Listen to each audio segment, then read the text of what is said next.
بسم الله الرحمن الرحيم إن الحمد لله نحمده ونستعينه ونستهديه ونستغفره ونعوذ بالله من شرور أنفسنا ومن سيئات أعمالنا من يهده الله فلا مضل له ومن يضلل فلا هادي له وأشهد أن لا إله إلا الله وحده لا شريك له وأشهد أن محمدا عبده ورسوله صلى الله عليه وعلى آله وأصحابه وسلم تسليما كثيرا مزيدا إلى يوم الدين أما بعد.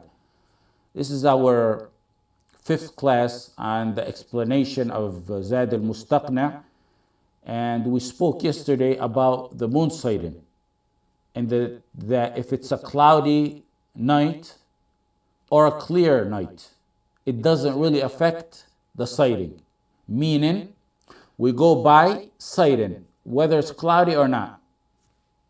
It doesn't have no effect.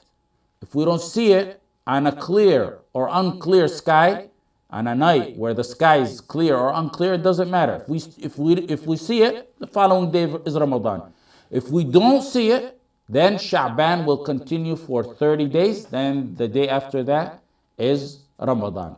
That reality summarizes most of what we took yesterday. But a talib ilm takes it in depth and wants to understand and think and see how the ulama think. We stopped off on the last sentence of the first paragraph, where the author says, وَإِن رَآهُ أَهْلُ بَلَدٍ وَإِن رَآهُ أَهْلُ بَلَدٍ لَزِمَ النَّاسَ كلهم الصوم وإن رآه أهل بلد لزم الناس كلهم الصوم. If the people of a town see the moon, everyone's obligated to fast. If the people of a country, of a town see the moon, everyone is obligated to fast. What he means is if a country officially declares Ramadan by sighting, the entire globe must follow along. لَزِمَ النَّاسَ كُلَّهُمْ الصَّوْمِ لَزِمَ النَّاسَ كُلَّهُمْ الصَّوْمِ. If one country, that's the meaning of what he's saying, declares the sighting, the official sighting, everyone has to fast. That's of course a very general statement, and he didn't mean to include what he said, everyone has to fast. He didn't mean to include that a woman on her menstrual cycle or a 7-year-old boy or an insane person must fast. What he meant is if a country declares that it's the beginning of Ramadan, it's official, and they did it the proper way, the world must follow along and declare Ramadan based on the sighting of that one country. What's not disputed here is that if a country sights the moon and it's confirmed, that entire country or vicinity must fast by ijma'. There's no dispute right there. There is no dispute on that matter. You don't need to say, oh, I didn't see the moon myself. You don't personally need to see the moon yourself, because Allah said, فَمَنْ شَهِدَ مِنْكُمُ الشَّهْرَ فَلْيَصُمْ. Whoever of you is present at his home and witnesses the month, he must fast. Look at that. شَهِدَ مِنْكُمْ الشَّهْرَ. Witnesses the month. Allah subhanahu wa ta'ala didn't say that you need to personally witness the moon. He said if you witness the month, which is a difference. You fast if you witness the month. Meaning, if the country declares it, if your vicinity declares it and they're doing it the proper way, you go along. It's not, you have no excuse to say, oh, I didn't personally see the moon. There's an ijma' of ulama that it's wajib to fast Ramadan by the people who reside in a country after it has been confirmed by credible witnesses in a credible way. There's also, that's clear there. There's also a near ijma' that close vicinities, nearby countries, should follow along with that country that has declared the sighting. What's disputed now? Those are the matters that are not disputed. What's disputed is if one country sees it and they confirm the sighting, What about other countries worldwide who have not confirmed the sighting? Must all the countries follow that one country that confirmed the moon sighting? There's four opinions on this matter. The first opinion is what the author adopted. The author adopted the opinion that if one country confirms the sighting, one country confirms the sighting of the moon, all other countries follow along in every part of the globe with no exception. As long as, of course, they hear about it. If they didn't hear about it, that's a different story. But if they hear about it, they should follow along. The proof for that is in Sahih Muslim, they said. What's your proof? They said, Sumu li ru'yatihi wa aftiru li ru'yatihi. Observe fast on sighting of the new moon and break the fast on the sighting of the new moon. Now, how is that proof that all the countries got to follow along? They said this is a general order from the Messenger sallallahu alaihi wasallam, general, broad, and it's directed for the entire ummah. Sham, Masr, Andalus, the United States, they all should go along with whatever country declares it, if they sighted the moon and if it reaches them. The point of the hadith is they're saying is that the order of the Messenger sallallahu alaihi wasallam stating to fast Ramadan based on sighting is regardless of any boundaries or any countries. As soon as one country officially declares it, then every other country follows along. The Messenger sallallahu alaihi wasallam didn't specify a continent or a country or a certain area. It was broad for everyone. That's the first proof. Then their second proof is لا تصوموا حتى تروا ولا تفطروا حتى تروا. Don't fast until you see it, and don't break your fast until you see it. Of course, about the moon. Again, over here, they use the same rationale. They said this is a statement that's broad from the Messenger sallallahu alaihi wasallam, and it's to the entire ummah, regardless of any boundaries or any countries. That's the second proof. Their third proof is to keep the ummah united, unity. That method, they said, preserves unity among the Muslim ummah. Even though unity, it's not a goal within itself, especially on the account of the truth, what we mean. If unity opposes the truth, we don't go by unity, we go by what the truth is. But in matters like this, the ulama take unity into consideration, especially when the issue at hand is backed by some proof. This opinion, and it's the official Hanbali opinion, and it's the one that the author adopted, states if one country sees the moon, the entire globe follows along. And we mentioned their proof. They said the general statements of the Prophet ﷺ to sight the moon were for the entire ummah.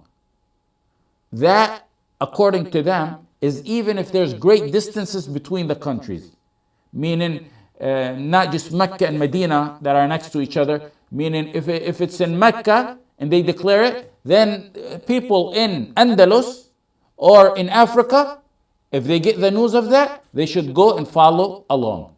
That's the first opinion. The second opinion, and it's what Ibn Taymiyyah adopted. And notice, Ibn Taymiyyah is the Imam of the Hanbali madhab. The first opinion is a Hanbali madhab, and this is also opinion of Ibn Taymiyyah, who's a Hanbali.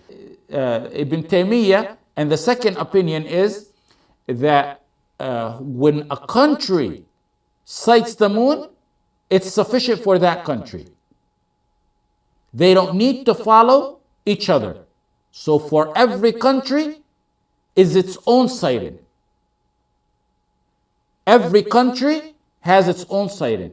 Meaning, if they have in Sham their own sighting, in Andalus, they don't have to follow along. Every country has its own separate sighting. And of course, this second opinion is the opposite of the first opinion. What's your proof? They said, number one, فَمَنْ شَهِدَ مِنْكُمُ الشَّهْرَ فَلْيَصُمْ. The verse in the Quran, Allah said, you must fast if you witness the month. We didn't see the moon, they said. Our country did not sight the moon. Your country sighted the moon. Our country didn't sight it. So we did not witness the month. That's the first proof. The second proof is صوموا لرؤيته وأفطروا لرؤيته. Observe fast for the sighting of the new moon and break your fast for the sighting of the new moon. How is that proof for you? They said another country may have sighted the moon and they may have a confirmed sighting somewhere else. The messenger said, observe the fast on the sighting of the new moon. We over here in our country didn't sight the moon. So they took it to mean that every country is independent. They also used their third proof, that's two proofs. Their third proof is qiyas, analogy. They said people throughout the globe, all over the world, they start their pre-dawn and end their fast at sunset at different times. For example, when it's Maghrib in one country and they're breaking their fast, they may be preparing to start their fast in another country. So the analogy, the qiyas is, because we accept the fact that the world has different timings when they start and when they end the fast, we should accept the fact that within the world there's a difference in the sighting of the moon. Just like every country starts differently, their pre-dawn and their sunset, they also have the right to start Ramadan and end Ramadan at different times. Now their fourth proof, and it's actually their strongest proof, and Ikrimah, rahimahullah, adopted this opinion because of this proof. He said, this is a hadith. Qurayb said, al-Fadl sent me to Muawiyah to do some errands for her in Sham. So he left Medina and headed to Sham. Qurayb said, when I got to Sham, I completed everything she asked me to do. I completed her errands. And then the new crescent of Ramadan was sighted while I was in Sham. I saw, and he said, I saw, and the people saw, the new crescent on the night of Friday. They seen the new moon on the night of Friday. Then I came back to Medina. He ended what he had to do, and he came back to Medina. When he reached Medina, Abdullah bin Abbas asked him about the sighting of moon where he was at in Sham. He said, did you see it? He said, I seen it on the night of Friday. Ibn Abbas said, you saw it on the night of Friday? He said, yes, I seen it on the night of Friday. And they started the fast on Friday. Because you seen it on the night of Friday, then the following day is the first day of Ramadan. Ibn Abbas said, but we saw it on the night of Saturday. Meaning we didn't see it on the night of Friday, we saw it on the night of Saturday. So Muawiyah said, Ibn Abbas said, we'll continue fasting until we have completed 30 days or we see it. Qurayb then asked a follow-up question to Ibn Abbas. Will you not be content or happy or take the sighting of Muawiyah radiallahu anhu and his companions? They seen it in Sham on the night of Friday, a day before Medina. So the moon was there Friday, but you guys didn't fast on Friday. There's only one moon. Qurayb said to Ibn Abbas, shouldn't we go by their sighting as well? Ibn Abbas said no. Ibn Abbas said no. And then, look, no, and note how I'm saying this. Ibn Abbas said no. Then Ibn Abbas made a statement. And he said, this is what the Messenger sallallahu alaihi wasallam enjoined upon us. This is what the Messenger sallallahu alaihi wasallam enjoined upon us. Qurayb was in Sham. They started their fast in Sham on Friday because they seen the moon the night before. Ibn Abbas was in Medina. They started on Saturday because they seen the moon the night before. Ibn Abbas said to Qurayb, we're not going according to the sighting of Muawiyah radiallahu anhu. Ibn Abbas can easily get up and give a speech and say, we started late. We missed a day. The people of Sham has seen it a day before us. So we're going to go according to them. We were wrong. We must follow the Sham because they seen it before us. And the moon is a moon. It's only one moon. They seen it the day before us. So we made a mistake. And after Ramadan, everybody make up one day for that one day that we made an error on. Ibn Abbas said, no, we're not going according to their sighting. Then he commented and said, this is what the Messenger sallallahu alaihi wasallam enjoined upon us.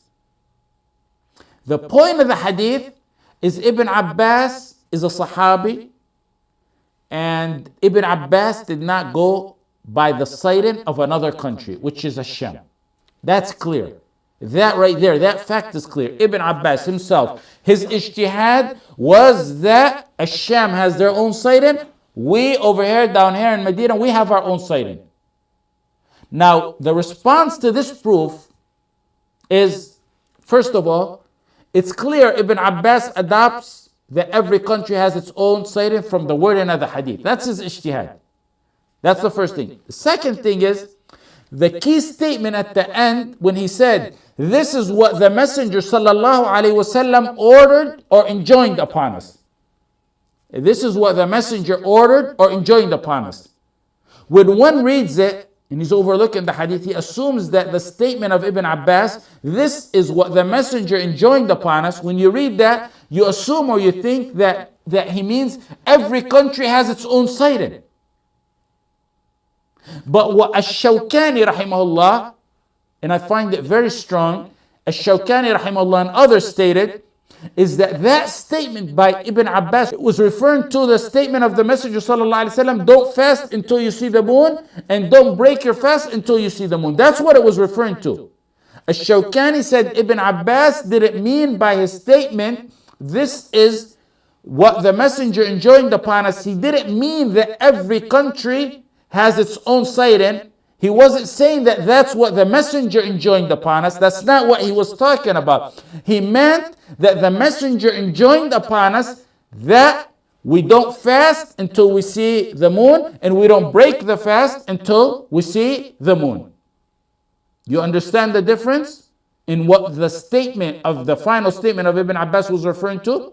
What it boils down to is, had the statement of Ibn Abbas, this is what the Messenger enjoined upon us, had it been referring to the different sightings, had he said the Messenger enjoined upon us, and he meant by that statement that the Messenger enjoined upon us different sightings for different countries, that would have pretty much ended the dispute in this matter. The different sightings for different countries was an ijtihad by Ibn Abbas radiallahu anhu. That's his personal ijtihad. This is what the Messenger enjoined upon us means we go by sighted and we end by sighted. It meant totally something totally different. Now there's a third opinion on this matter, and it's if the Khalifa orders something, we go according to what the Khalifa orders. That's a correct opinion in many, like I said, in many of these matters, because the Khalifa has a lot of discretion and authority, and the Muslim should adhere to him in these kind of matters. And also, not only is it on the powers of the Khalifa, there's also a hadith that indicates that as-sawmu yawma yasumu an-nas wal-fitru yawma yafṭuru an-nas. That's the third opinion. It's according to what the Khalifa declares. The fourth opinion is whoever gets the news anywhere, and as you know, back then the news moved very slowly. Whoever gets the news of anywhere that a country has declared and confirmed the sighting, everyone should follow along with that country as long as they get the news about that. This is actually similar to the first opinion. In fact, it's actually, in reality, part of the first opinion, but some ulama have it independent as an independent opinion. The conclusion on this matter: matters like this are narrowly disputed. It's a close dispute. Both opinions of the opinion of unification of sighting, according to the first opinion, and the opposing opinion that each country has its own sighting, as Ibn Abbas radiallahu anhuma stated. Both of these opinions have giants of ilm that back them. Not any ordinary people, but I'm saying giants of ilm. In fact, some of them have Sahaba that back them. However, personally, I lean more towards the first opinion. And that's really the ideal situation, and it's backed by proof. When a country declares the siren, the ideal scenario is that the world follows along. Why? Because the hadith that point to fasting based on siren are general, they're broad. Like we said when we mentioned the proof, when the Messenger ﷺ says, "Sumu li ru'yatih," fast to the siren of the moon. وَلَا تَفْطُرُوا حَتَّى تَرَوْا, don't break your fast until you see the moon. These are general statements to everyone, for everybody, in every country. So once it's declared and confirmed in the proper way, then everyone follows along because these statements are broad. The order to fast based on siren don't have boundaries restricting them. That's the issue here. That's like the order to perform prayers. Allah in the Quran said, وَأَقِيمُوا الصَّلَاةِ وَآتُوا الزَّكَاةِ, perform your salah and give your zakah. He ordered us not to deal in interest, in usury. وَلَا لَا تَأْكُلُوا الرِّبَا يَا أَيُّهَا الَّذِينَ آمَنُوا لَا تَأْكُلُوا الرِّبَا. He ordered us not to commit fornication. وَلَا تَقْرَبُوا الزِّنَا. All these orders, perform your prayer, give your zakah, don't deal in usury or interest, don't go near adultery and fornication. All these orders, they apply to everyone everywhere. Do you ever see anyone saying that these orders apply to some people, some places? These apply to everyone, everywhere, in every country. And likewise, the Messenger's order about siren should apply to everyone, everywhere. They're general, they're broad, we should keep them as that. Ibn Abbas had his personal ijtihad, radiallahu anhuma. And as I broke it down to you, he had his opinion that every country has its own siren. But Ash-Shawkani rahimahullah responded to that and he said, the general proof of the Messenger sallallahu alaihi wasallam ordering everyone to fast indicates it's for everyone and everywhere. Once the moon, this is the wording of Ash-Shawkani, once the moon is sighted in one place or one part of the world, everyone must follow along and fast. If Masr declares it, the Arabian Peninsula and the rest of the world should fast. If Mecca declares it, the rest of the world should fast. If in Andalus they happen to confirm it, the rest of the world follows along. Why? Because the hadith are general. The general ahadith and the fact that Ibn Abbas radiallahu anhu's statement was his opinion. It was his ijtihad, not the statement of the Messenger sallallahu alaihi wasallam. With this, we have concluded, alhamdulillah, the first paragraph of your Kitab al-Siyam. And tomorrow, inshallah, we'll start on the beginning of the second paragraph. What you have to do is take these notes, look them